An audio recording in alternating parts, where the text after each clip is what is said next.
আয়েশার ঘরে যাইতেন, জয়নবের ঘরে যাইতেন, হাফসার ঘরে যাইতেন। কিন্তু রে বন্ধু, নবীর একজন বিবি ছিল, নামটা লিখে রাখবেন, নাম ছিল হযরতে জয়নব বিনতে জাহাজ। জয়নবের ঘরে নবী আমার একটু বেশি দেরি করতেন। সবার ঘরে ধরেন 5 মিনিট, জয়নব বিনতে জাহাজের ঘরে নবী আমার একটু বেশি দেরি করে। কন্ত বন্ধ, কারো যদি 2টা বিবি, কারো যদি 3টা বিবি, কারো যদি 4টা বিবি, এক বিবির ঘরে যদি বেশি গল্প করে আরেক বিবি এটা মাইনা নেব নাকি? কোন সম্ভব নাকি বলেন? নবীর বিবিদের মধ্যে এটা নিয়ে কানাকানি শুরু হলো। জয়নবের ঘরে গিয়ে নবী আমার কেন বেশি দেরি করে? ও বন্ধুরি, নবী কেমন ছিল আমি শুধু আপনাদের কি কথাটা তুলে ধরার জন্য বললাম। নবী করলেন কি জানেন? জয়নবের ঘর থেকে বেরিয়ে আয়েশার ঘরে গেলেন। আয়েশার ঘরে যাওয়ার পর আয়েশা নবীকে দেখার পর মুখটা একটু ফিরিয়ে অন্য দিকে নিল। মেয়েদের এমন অভ্যাস আছে না না? জোরে কন্যাকে আছে না নাই? যারা বিয়ে করেন নাই তারা তো বুঝবেন না, যারা বিয়ে করেন নাই তারাই ভালো আছেন, যারা বিয়ে করছে তারাই বড় বিপদে। ও বন্ধুরে, হযরত আয়েশা যখন মুখটা ফিরিয়ে নিল, নবী কয় আয়েশা তুমি কেন মুখটা ফিরিয়ে নাও? কিসের জন্য মুখটা তুমি ফিরিয়ে নিলে বলো? কিসের জন্য তুমি মুখ ফিরিয়ে নাও বলো? মেয়েদের বড় ষড়যন্ত্র, বড় ভয়ঙ্কর। আয়েশা ডাক দেয়া বলে, নবী আপনি আমার কাছে অনেক বলেছেন, এমন ঘটনা কোনোদিন ঘটে নাই। বলে কেমন ঘটনা? কই যে আপনি মনে হয় মাগাফির ফল খাইছেন। মাগাফির একটা ফল খাইলে একটু মুখটা গন্ধ করে। নবী বলে না না না না না না, আমি তো মাগাফির খাই নাই। বলে তারে কি খাইছেন? হাসা কথা বল। নবী বলেন আয়েশা জয়নবের ঘরে গেলি আমাকে মধু পান করতে দেয়। আমি নবী মধু পান করতে বড় ভালোবাসি, আমি মধুটা পান করে তোমার কাছে আসছি। নবী আয়েশাকে বলেন আয়েশা তুমি যদি বলো মধু পান করলে আমার মুখটা গন্ধ করে, আজকে থেকে আমি কথা দিলাম আমি আর জিন্দেগিতে মধু পান করব না। সুবহানাল্লাহ। ভাই আমার বন্ধুরা, আমার শোনারা, নবী মধু পান করা বন্ধ করে দিলি আয়েশাকে ভালোবাসার জন্য। কিন্তু আমাদের বিবিরা যদি বলে, মুখে হুজুর বলছে বিড়িও খাওয়া যাব না, সিগারেটও খাওয়া যাব না, আমরা কি মানবো? কোন বাচ্চা কিলে লাগে যাবো, ঠিক কিনা বলেন? কথা ভাই কিনা বলেন? ও যুবক ভাইরা, নবী যখন বলেন আমি আর মধু পান করব না, আল্লাহ রাব্বুল আলামিন কোরআন নাযিল করে বললেন, আই নবী যেই বস্তুটা আপনার উপরে হালাল করে দিয়েছি, আপনার বিবিদের কৌশল বুঝতে না পেরে আপনি আপনার উপরে কেন হারাম করে নিলেন? আমার প্রশ্ন জাগে বন্ধ। নবীকে জানানো হলো, তাই বলে নবীর জিন্দেগিতে নবী আয়েশাকে কোনোদিন গালি দেয় নাই, নবী কোনোদিন কটু কথা বলে নাই, নবী কোনোদিন আয়েশার উপর হাত জিন্দেগিতে তুলে নাই। কিন্তু আমাদের অভ্যাস, আমরা কিছু হইলে দেখবেন বিবিকে ধরে পিটায় আসে না নাই কল। বিবিকে মারার অভ্যাস এটা বড় খারাপ অভ্যাস বন্ধ। বিবিকে কোনোদিন মারবেন না। কসম করে বলি, স্বামী স্ত্রী যদি দুইজনের যদি বন্ধ প্রেম ভালোবাসা যদি ঠিক থাকে, মাঝে মাঝে মাঝে মাঝে মাঝে মাঝে মাঝে মাঝে আপনারা একটা কাজ করবেন।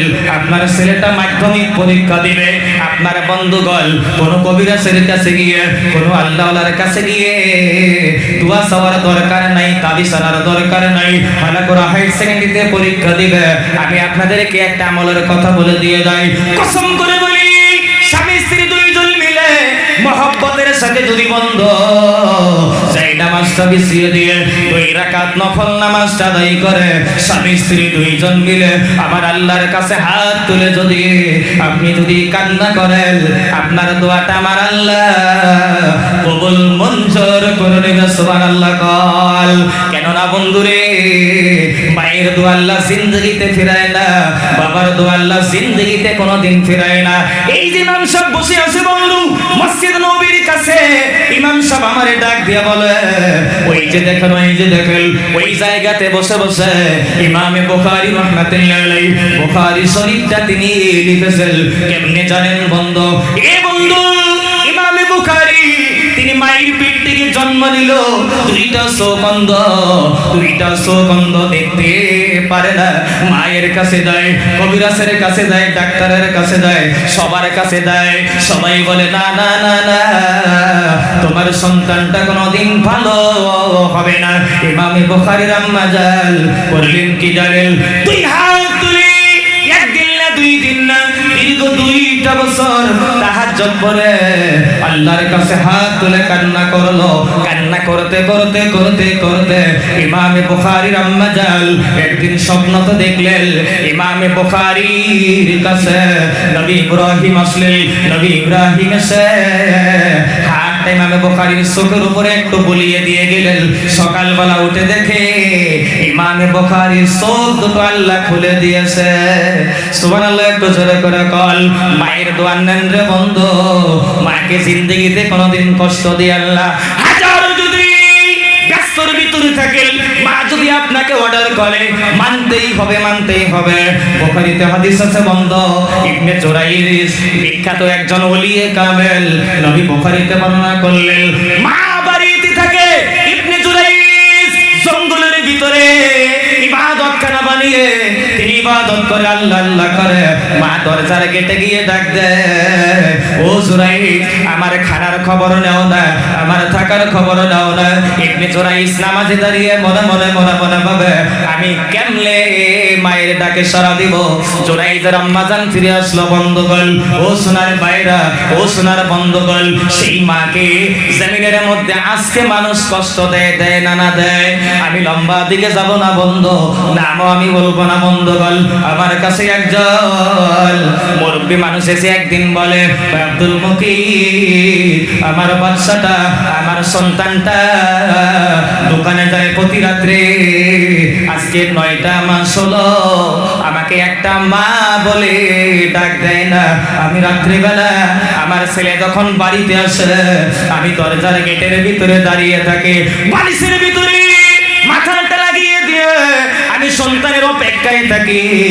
আমার সন্তানটা বোধহয় আমাকে একটা মা বলে ডাক দিবে, মা বলে আমার বোধহয় ডাক দিবে বন্ধু।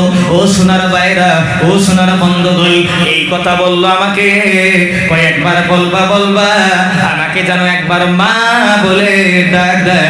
মা ডাক শোনার জন্য আমার মনে বড় আশা। বন্ধুগণ বাইরা, এই কথা বলার পরে 15 দিন পরে এই মহিলাটা, এই মাটা আল্লাহর ডাকে সাড়া দিয়ে চলে গেলেন। বলেন তো বন্ধু, দুনিয়ার মধ্যে মারে ডাকলে যেমন শান্তি লাগে, অন্য কোন মানুষকে ডাকলে এত শান্তি লাগে নাকি? বলেন, পা জড়িয়ে ধরে বলবো, এ যুবক ভাইরা, মাইকের আওয়াজ যত দূর পর্যন্ত যায়, মায়ের খিদমত করেন, আব্বার খিদমত করেন। আমি যে আপনাদের সামনে কথা বলি, গত বছর বলছি বন্ধু, এই কণ্ঠটা দেখেন বন্ধু, এটা আমার মা জননীর দোয়ার বরকত। আল্লাহর কসম করে বলি, আপনাদের সামনে কথা বলি, এটা আমার মার দোয়ার বরকত। আমার মা কিন্তু লেখাপড়া জানে না, আমার আম্মা জান কিন্তু নামাজ ঠিকমতে আদায় করতে জানে না, যা জানে অমনে আদায় করে বন্ধু। মায়ের দোয়া আল্লাহ জিন্দেগিতে কোনোদিন ফিরিয়ে দেয় না। এই যুবক বন্ধুগণ, আমি বয়ানের দিকে প্রথমের দিকেই বলেছিলাম, জান্নাতের ভিতরে আল্লাহ আপনাকে দিবে, আপনার মাকে দিবে। আমার বন্ধুরা আমার, আমরা তো সবাই চাই আমার মা বাবাকে যেন আল্লাহ জান্নাত দেয়, জান্নাত। কারা কারা চাই মা যেন জান্নাত যায়? হাত তুলেন তো ইনশাআল্লাহ। হাত তুলতে ডরান নাকি? মা জান্নাতে যাবে, বাবা জান্নাতে যাবে। ও যুবক বন্ধুগণ, আল্লাহ মানুষের সংখ্যার দিকে তাকায় না, অল্প কয়েকজন মানুষ আপনারা বসে আছেন। আমি ওই ঘটনাটা ক্লিয়ার বলবো। ওই যে হাজী সাহেবটা বন্ধু মক্কার জমিন থেকে ফিরে ইউরোপ মহাদেশ থেকে মক্কাতে চলে গেলেন। ঘটনা আমি ক্লিয়ার বলবো, তবে বন্ধুরে এই বয়ানের মাঝে আপনাদের কাছে শুধু হাতটা একটু বাড়াইয়া দিব। বন্ধুগণ, মসজিদ নির্মাণ করা হবে, জামে মসজিদের ভিতরে ঢুকলে বন্ধু আপনারা বলেন তো দিলটা শান্তি লাগে না নাই? হাসা কথা কোন, জোরে কোন লাগে না নাই বন্ধুগণ?